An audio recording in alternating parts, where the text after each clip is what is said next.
اعوذ باللہ من الشیطان الرجیم بسم اللہ الرحمن الرحیم۔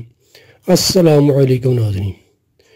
آج میں آپ کو بہت ہی آسان سا گھریلو نسخہ بتاؤں گا جس کے استعمال سے انشاءاللہ اللہ پاک کے حکم سے انشاءاللہ آپ کی گیس، قبض، تذابیت، معدہ کی جو جلن ہوتی ہے وہ بھی ختم ہو جائے گی، بھوک نہیں لگتی وہ بھی انشاءاللہ ٹھیک ہو جائے گا، مسئلہ کھایا پیا ہضم نہیں ہوتا، جب منہ کا ذائقہ کڑوا رہتا ہے وہ بھی انشاءاللہ ٹھیک ہو جائے گا۔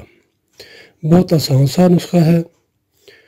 کرنا کچھ جو کہ نوجوان، ایک تو آپ پرہیز کیا کریں، کھانا کھانے سے گھنٹہ پہلے پانی پیا کریں یا گھنٹہ بعد میں پیا کریں، بازاری کھانوں سے پرہیز کیا کریں، تلی ہوئی چیزیں ہو گئی، چٹپٹے کھانے ہو گئے، ان چیزوں سے پرہیز کیا کریں، اور 5 وقت کی نماز پابندی کے ساتھ پڑھا کریں۔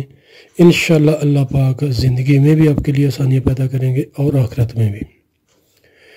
نسخہ کو جو کہ نوجوان آپ نے لینی ہے سونف لے لیں، 1 بڑا چمچ سونف کا اور 1 گلاس پانی، 1 چمچ سونف کا 1 گلاس پانی میں رات کو بھگو دیں۔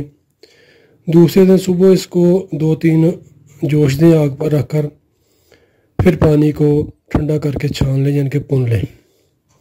جب پانی نیم گرم حالت میں ہو تو اس میں آپ نے 2 چمچے خالص شہد ڈال دینا ہے۔ شہد بے شک چھوٹی مکھی کا ہو یا بڑی مکھی کا۔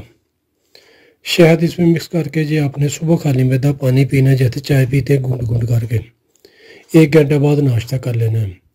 اسی طریقے سے آپ نے یہ نسخہ استعمال کرنا ہے، یعنی کہ رات کو سونف کو آپ نے بھگو دینا ہے 1 گلاس پانی میں، دوسرے دن صبح اس کو ابال کر یعنی کہ 2-3 جوش دے کر پن لیں، اور جب نیم گرم حالت میں پانی ہو تو اس میں آپ 2 چمچے شہد ڈال کر، شک چھوٹی مکھی کا ہو یا بڑی مکھی کا ہو، وہ آپ نے اس میں مکس کر کے صبح خالی معدہ پی لینا ہے۔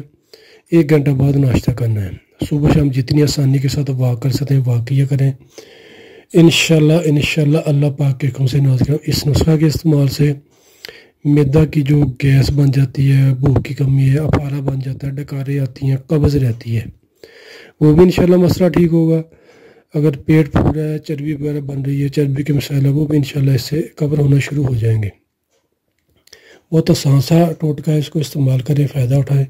انشاءاللہ اللہ پاک آپ کو شفا دیں گے۔ ویڈیو اگر آپ کو اچھی لگے تو شیئر ضرور کیجیے گا، دعا میں یاد رکھیے گا۔ فی امان اللہ۔ السلام علیکم۔